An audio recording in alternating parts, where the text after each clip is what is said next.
안녕하세요. 매일매일 습관처럼 매일행정법 정인호입니다. 오늘은 5월 28일 수요일. 자, 25년 국회직 8급 문제 맞아봐야죠.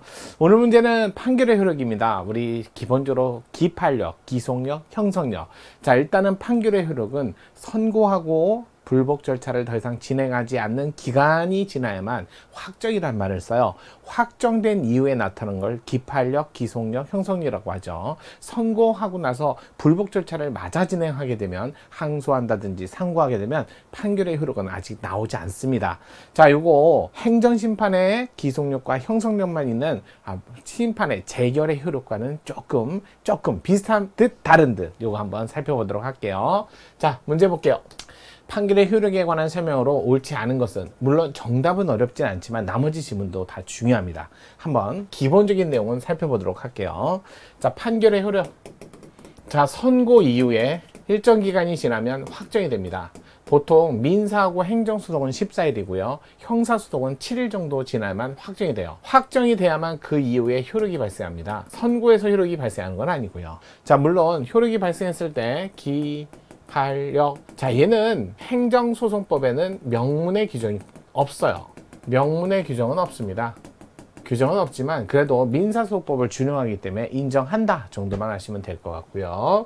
자, 다음에 기속력, 형성력, 이 세 가지.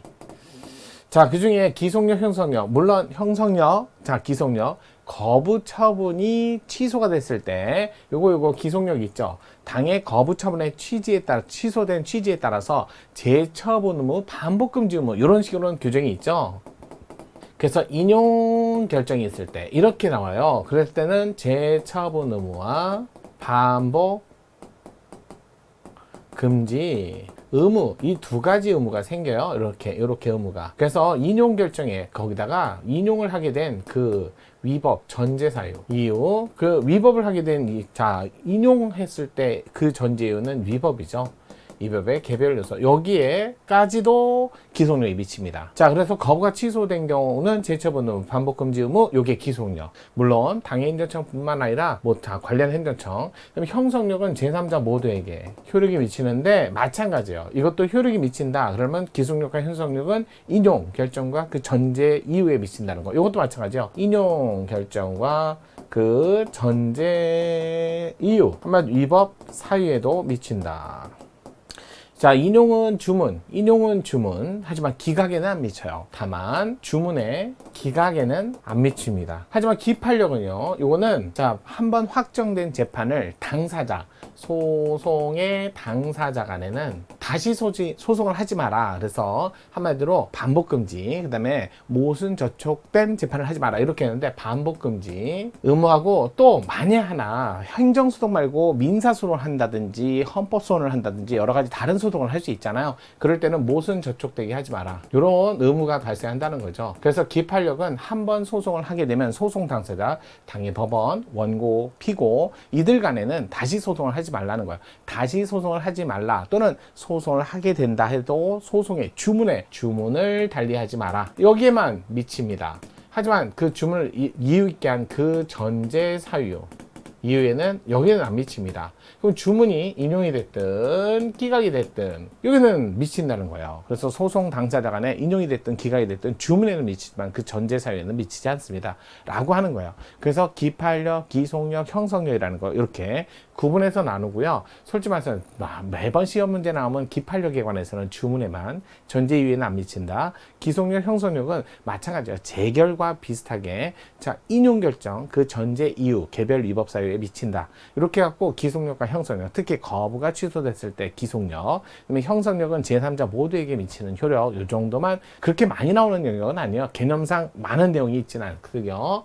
물론 이거하고 다른 소송과의 관계에서 무효 취소 소송을 했을 때 무효 소송 했는데 무효가 아니다. 그러면 무효 소송 자체가 취소 소송 요건을 갖춘 경우에는 취소 소송을 다시 걸 수 있어요. 그럴 때는 다시 소송을 할 수 있으니까 기판력이 안 미치는 거죠. 하지만 취소 소송을 했는데 취소다 또는 취소가 아니다 다시 무효 소송을 못 합니다. 다른 소송을 못 하게 되니까 기판력이 미친다 이런 얘기를 하거든요.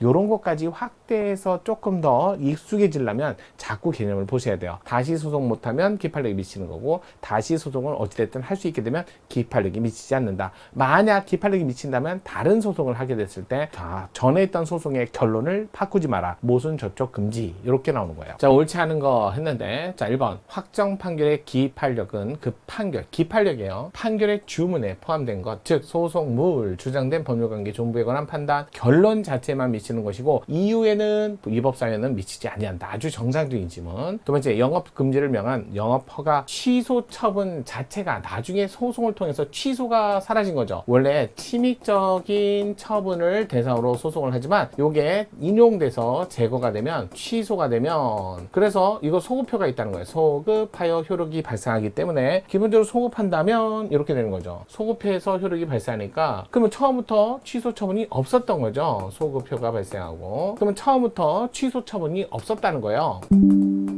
취소 처분은 존재하지 않았다. 그러니까 요 취소 처분에 복종할 의무도 없었다는 거죠. 그러면 처음부터 취소가 없었던 거니까 무허가 영업을 한 적이 없다라는 거예요. 그 얘기요. 자, 취소되었다면 영업허가 취소 처분 이후에 영업행위는 무허가 영업이다. 무허가 영업이 없었다는 거죠. 정답이 2번이죠.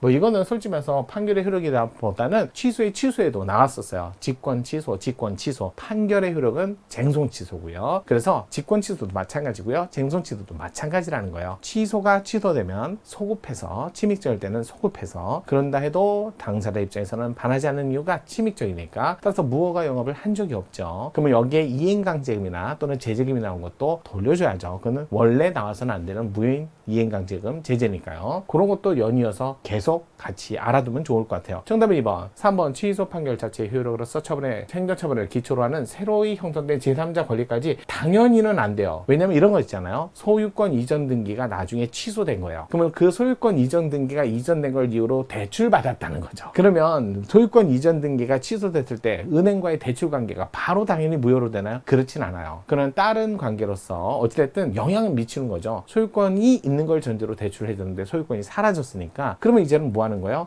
그러면 소유권이 사라졌으니까 잘못된 계약이니까 처음부터 돈을 달라고 할 수 있는 계약을 무효로 하는 또는 다시 계약을 없애는 소송을 통해서 원상 회복을 받아야 돼요. 당연히 당사자가 해주겠다면 소송 갈 필요도 없죠. 당연히 그 행정처분 전에 상태로 환원된 것이라 할 수 없고, 단지 취소 판결의 존재와 취소 판결에 의해서 형성된 법률관계를 소송 당사가 아니었던 제3자라 할지라도 이를 용인하지 않으면 안 된다는 것을 의미하는 것에 불과하고, 따라서 용인하니까 취소된 거니까 그걸 전제로 제3자가 계약을 맺었다? 그러면 그건 별도의 법률관계로서 그 대신 그 법률관계 원인관계가 사라진 걸 전제로 다시 소송이나 다른 절차를 진행해야 된다 이 말입니다. 4번 행정처분 확정 판결의 취지에 따라 절차, 방법, 위법 사유를 보완하여 다시, 자, 우리나라에서 취소가 됐는데 그 취소가 절차적 하자래요. 그래서 다시 절차를 거쳤어요. 그래서 나온 처분이라면 결과가 같아도 그건 하자가 없는 별도의 처분이라는 거죠. 따라서 신청에 대한 거부 처분을 할 수 있습니다. 그러니까 거부가 취소돼도 다른 절차를 거쳐서 또 거부가 나오면 그 거부는 다른 거부라는 거예요. 거부할 수 있습니다. 자, 5번째 도시관리 계획 위반 제한 거부 처분에 대해서 마찬가지죠. 거부 처분이 취소가 됐대요. 그러면 위반을 반드시 제한된 대로? 아예 아니죠. 그건 따로 또 비교기랑 해서 그 따로 결정을 해줄 수 있다는 거예요. 취소 판결 확정 후 새로운 이익 형량을 하여 위반 제한된 내용과 다른 도시관리 계획을 수립한다 해도 새로운 도시관리 계획은 취소 판결의 기속력에 반하지 않는다. 거부하고 똑같죠. 3, 4, 5, 4, 5번은 거부, 처분, 취소 소송에서 거부가 취소됐을 때 요구하고 역할이 같다는 것도 잘 알아두세요. 판결의 효력 그렇게 어렵지 않죠? 같이 가는 거예요. 정의당입니다.